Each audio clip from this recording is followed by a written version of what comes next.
Now, this tie could already be over if UEFA still employed the away goals rule, so at least there's that. And is it out of the question that Villa could go to Greece, eke out 2 goals, and somehow win this tie on penalties? Well, yes, absolutely, there's a chance of that. In fact, Olympiacos in the round of 16 lost 4-1 at home to Maccabi Tel Aviv. So anything is possible. But as I said to you after the Chelsea game, the one thing Villa could not afford to do was to lose the tie in one leg. And after we brought it back to 2-2, it kind of felt a little bit that way. Let's review Aston Villa 2, Olympiacos 4.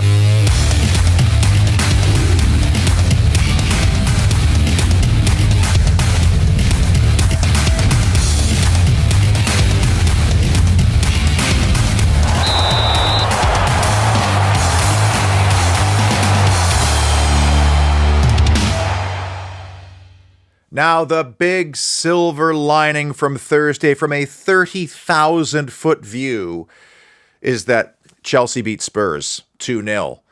So they now only have 4 games left, 1 in hand on us, but the most amount of points they can get, obviously, is 12.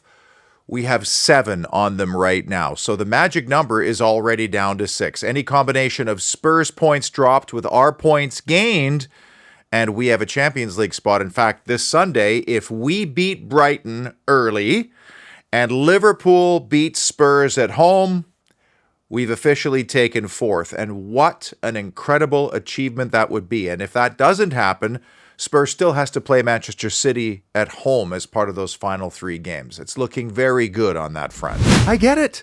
Supporters are greedy, selfish, instant gratification, entitled types who want trophies today. We don't want to wait 2 or 3 years down the road, and it's been a long time for this club. But if we're thinking about Aston Villa strategically and globally like our owners are, then we need this club to be built to contend for everything over the next 10 years or more. And that's exactly how this regime wants to operate. And qualifying for the Champions League now expedites that process because we get bonuses on top of the commercial deals we've already struck. Not to mention we're going to attract other sponsors that want to join us on this journey. Then there's the huge pool of Champions League TV money on top of the competition bonuses, plus just more eyeballs, more social media traction, all of it. But the most important benefit to the club of qualifying for the Champions League is we will have the ability to attract the very best players on the planet. I mean, the Premier League's already a huge draw for motivated players. The Champions League is a massive bonus on top of that. I mean, imagine if we could upgrade our squad with 3 or even 4 players who improve us in all the various positions. And Unai Emery will be able to attract great players looking at his track record of helping players move on in their careers and get onto their national teams. Well, you add that to all the injured players who are returning to us for next year, we will be in an incredible position. Welcome to the Holy Trinity show, which I named after the original Trinity Road stand, but Trinity also means 3. As I try to pick out the 3 biggest issues and moments that define Villa 2, Olympiacos 4. Samir was there. He'll be in Greece as well. Samir didn't get home to Leeds until 2:30 on Friday morning. He's absolutely shattered, and I've heard this from several supporters because even the supporters have had a lot of games to go to and a lot of emotional energy to expend, and this is something we should remind ourselves when we wonder whether the players are tired. Key numbers tell some of the tale, but not all of it. We had more shots, but the visitors made the most of their shots. We had more of the ball, were tidier with our passing, but could not turn that into goals in the front third. And one reason for that was the commitment Olympiacos showed for cutting out passes and blocking shots, as reflected with the interceptions metric. Perplexing issue, but like Lille, Olympiacos somehow does not have a league game this weekend like we do. Their next game is the second leg of the semi-final at home. Nice how that worked out for them, isn't it? I don't know why it's not the same for all the participating nations, but listen, we are a Premier League side, and we're currently 4th in the Premier League, and there's a reason for that. So don't go and cancel your Athens hotel rooms for the end of May just yet. Big moment in this game. What a save by Konstantinos Tsolakis. 5 minutes into the start of this game, Morgan Rogers almost made it 4 goals in 4 consecutive home games for Villa, and he brought the very best out of the Olympiacos goalkeeper. I mean, that is a world-class save, and Rogers was annoyed with himself because he knows, had he put that 1 or 2 ball widths wider, I mean, if that's 1 or 2 feet to the right, it's 1-0 right there early in the game. Could you have imagined the tone and the feelings inside Villa Park with all that momentum and pre-game adrenaline already thumping through the crowd? I cannot believe for a moment, had that gone in, we'd be talking about a 2-goal loss at the end of it. Big recurring issue, but suddenly our set piece routines have become stale. And we have a dedicated guy for this, so I'm not really sure what's happened of late, but we're either over-hitting balls, under-hitting balls, we're not going short and on the ground as much, which is far more high percentage, and irritatingly, we're getting called for a lot of blocking and obstruction-like calls before the balls can even get into the penalty area. I don't know what's happened of late, but we're well behind Nicolas Jover right now at Arsenal, who is Class A in this category, and this is a really important aspect of the game. Big issue, and obviously a very hot topic on the socials afterwards, but regrettable refereeing. And I'm still trying to wrap my head around the performance of Italian Mario Guida, because I've watched the disallowed early goal over and over again, and I still can't find the precise moment at which Clément Lenglet fouled the Olympiacos defender, who still had the presence of mind to reach for the ball and head it to the back post, where Leon Bailey was stationed to head it home. And the problem is, when the referee is right there and calls it right away, then it makes it difficult for VAR to go and find a clear and obvious error. But imagine the complexion of the stadium and the game had that stood. The Luiz handball. Oh, here we go again. What is a natural position versus an unnatural position? Can players jump in the air without raising their arms? What is ball to hand, hand to ball?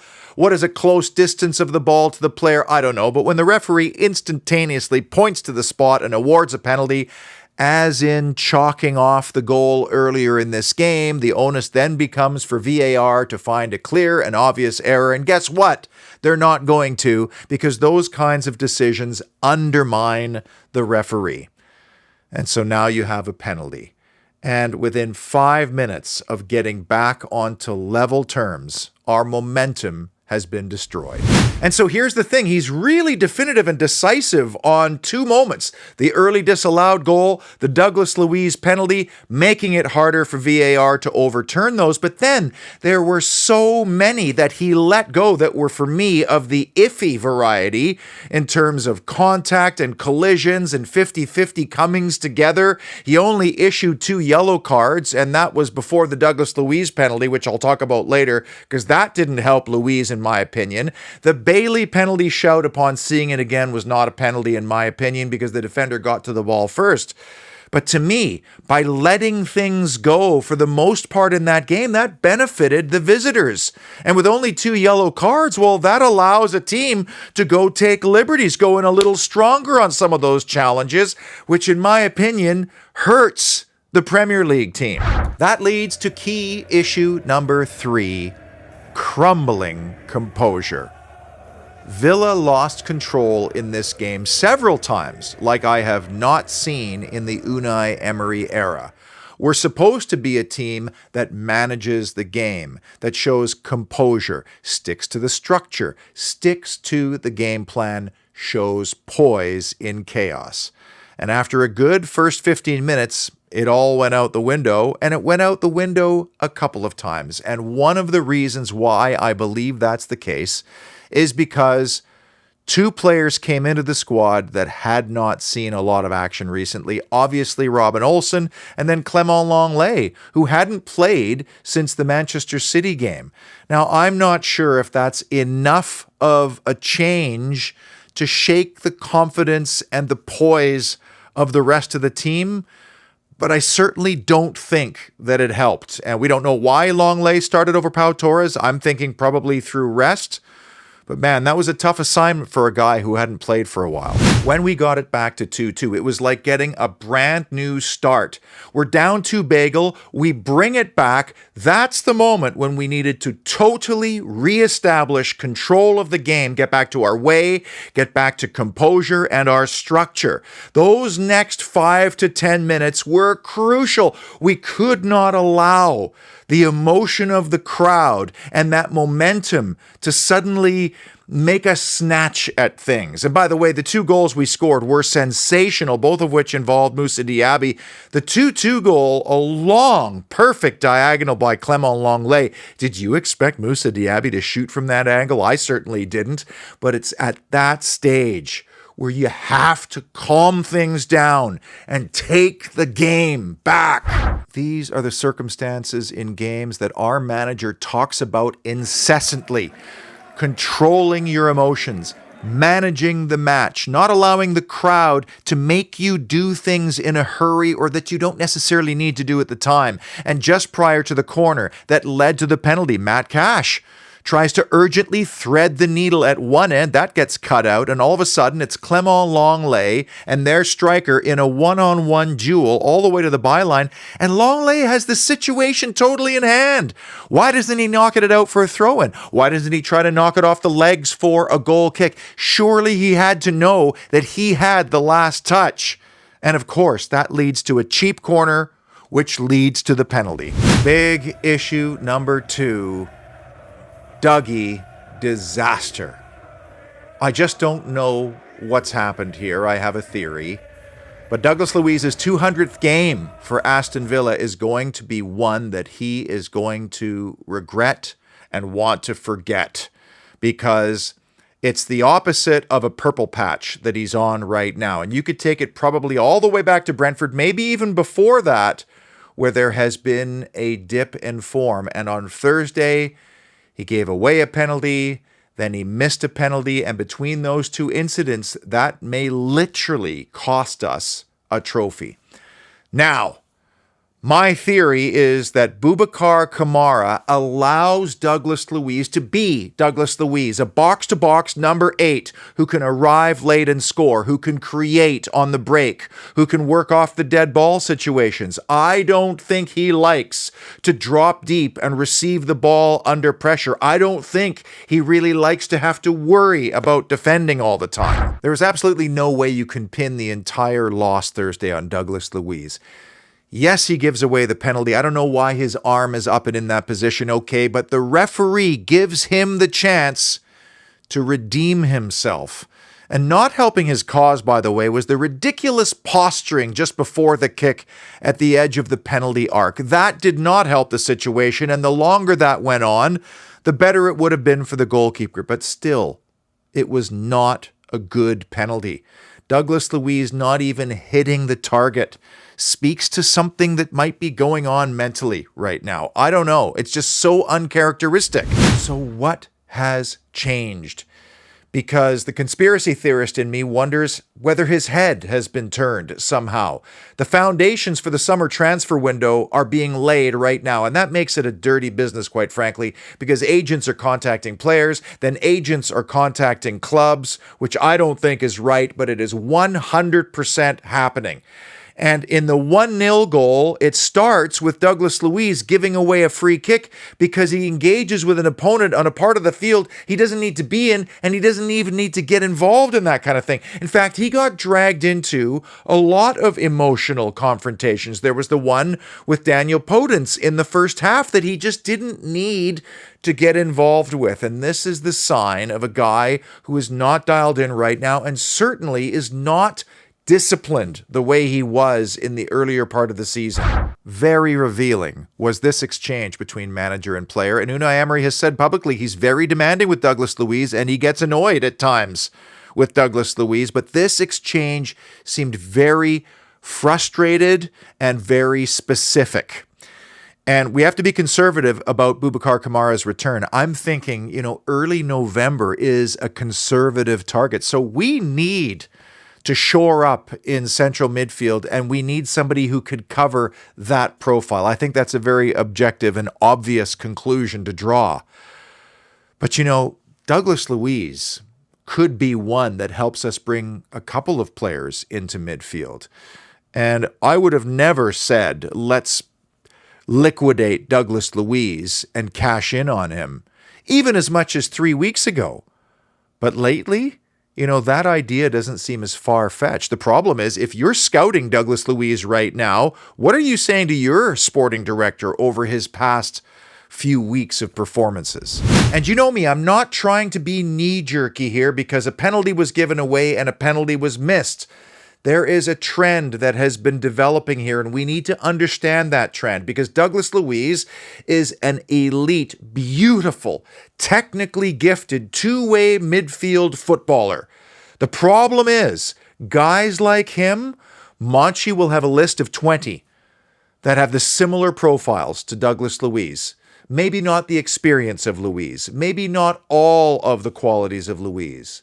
But in terms of stature and that role, there's a lot of those guys. What there isn't a lot of is guys like Boubacar Kamara. So when he goes down and we don't have a replacement, asking McGinn, Tielemans, and Luiz to either individually or by committee play that role, it's not going to work. And you know what? I've been saying since the dawn of time, this Aston Villa team needs to get a whole lot more robust and a whole lot more physical in that midfield if we want to compete in all the competitions. I want to pause to show you this fence. Look at this fence. If only 24/7 services could put a fence like this up behind Robin Olsen, like an invisible fence. Sadly, they don't do invisible fences. But there was a new build in my neighborhood, and I walked by it the other day, and this fence was up. It's not even weeks old, and already one of the posts is just leaning out that little tiny bit. So the fence is not exactly straight. Do you know that would drive me absolutely nuts? I would toss and turn and sweat buckets at night. And I think the 24/7 crew is wired a little bit that way. It's called OCD, and it's really good for you, the customer. Because a fence is minor. Imagine if that was a roof or a foundation. You need to get it right the first time. You know what to do. The weather's getting nicer. It's time to do it.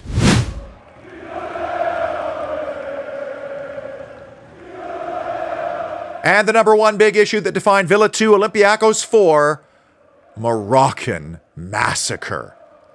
I think there are a few universal truths and tactics when heading into a two-legged series like this. Like, ideally, if you're playing at home, you don't want to concede at all, but ideally you don't concede first. And in a perfect world, you don't concede twice inside 30 minutes. We came very close to scoring first, both through Morgan Rogers and through a disallowed Leon Bailey goal. For what reason, I don't know. But in this game, our back line, whether it was because we've chopped and changed it a little bit, it was not as laser focused and tight as it needed to be, and Ayoub El Kabi took full advantage. Matt Cash simply could not vacate quickly enough, and as soon as they showed the still angle from above on the 18-yard box view, I knew we were done. It looked onside from the first glance, and so the referee's flag was in vain, and here again, I know we had no choice but to play Robin Olsen.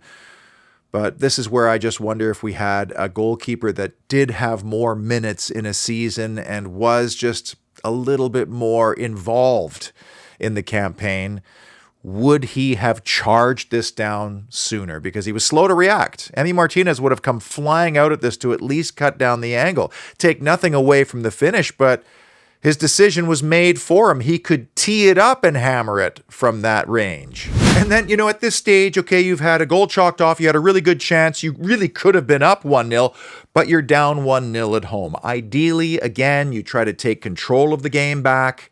You ride it out for a little bit, make sure you aren't untidy. You certainly don't want to concede again, and you obviously don't want to concede within 15 minutes of going behind 1-0. And this goal started when Clement Lenglet tried a penetrating ball to Ollie Watkins, who tried to flick it first time around the corner past his marker to Morgan Rogers. And, had he pulled that off, Morgan Rogers might have been off to the races. But the defender read it, pinched it, stepped in, and now all of a sudden, neither McGinn or Luiz are in a position to help defend a counterattack. And who plays the decisive ball? None other than Daniel Podence, of course. And sometimes I just wonder if we should sign the guy. Because every single time he comes to Villa Park, he makes a difference, he contributes to a goal, and he gets under the skins of those wearing claret and blue. Now, the first touch from El Kaabi is very, very nice as he nods it down. But from here on in, again, I wonder if a more in form or a goalkeeper that's just played more in the season handles this situation differently. El Kaabi's penalty is clean as a whistle. It was never in doubt. Robin Olsen just does not have the presence and stature on the goal line that Emi Martinez does. You simply can't fault him for that. But now we're down 3-2. And the manager is asking us to calm down. And what do? We go and we try to rush an out ball to Morgan Rogers. It comes straight back again. And guess who it finds its way to? But Daniel Podence again. Color me shocked. And then Santiago Heze, just like Conor Gallagher, had so much time at the edge of the box because John McGinn doesn't close him down quickly enough so he can tee it up and blast it. Even though it takes a deflection off of Ezri Konsa. And I don't want to be hard on Robin Olsen because he's in a very tough position. But even from here, even from this distance, even with the deflection, Olsen looks like he's late to react to this. And so it's never one person's fault. It's a cascading crescendo of errors that has undone Aston Villa. And that has been Villa at home since the new year, really. Next up, a simply monumental trip to the Amex in Brighton on Sunday, where with a win and a Liverpool win over Spurs, we would clinch fourth. Have I mentioned that already on this show? Because it would be an amazing accomplishment. We've had our way with the Seagulls in recent history, and that actually makes me a little bit nervous because, odds makers say it can't carry on forever. But we've been good away from home of late, and Roberto De Zerbi's side has not been good of late. 6 winless in the league. Their last win was March 10th at home to Nottingham Forest, and like us, they have some significant injury problems. Solly March, Matoma, Van Hecke, Estupinian, Lamptey. I'm missing a few somewhere, but it's an extensive list. I suspect that both Diego Carlos and Pau Torres will be paired up side by each at the Amex on Sunday. And after that, I also think that Unai Emery is going to ask a lot of the guys who started on Thursday to be ready for this huge opportunity in front of us. The big question for me is, and unfortunately it is a big question, who's going to be in goal?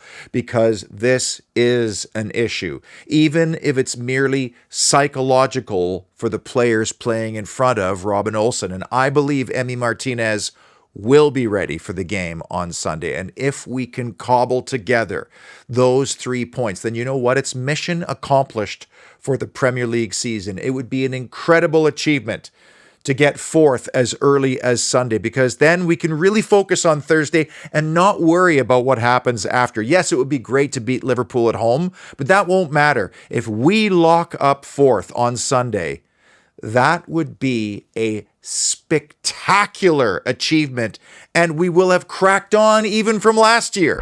The last thing I thought of before going to bed on Thursday night was the incredible scenes and accomplishment in Lille, and how that whole thing will be wasted if we don't somehow claw our way back in the second leg in Greece. And I know any team would have bitten your arm off to take a 2-goal lead home to the second leg, obviously. But as I've said numerous times on this show, 2-goal leads in sport are not as straightforward as some people think. So I'm remaining incredibly hopeful and excited about this week ahead. Until Sunday and the trip to Brighton, be well. And as always, up the mighty Villa.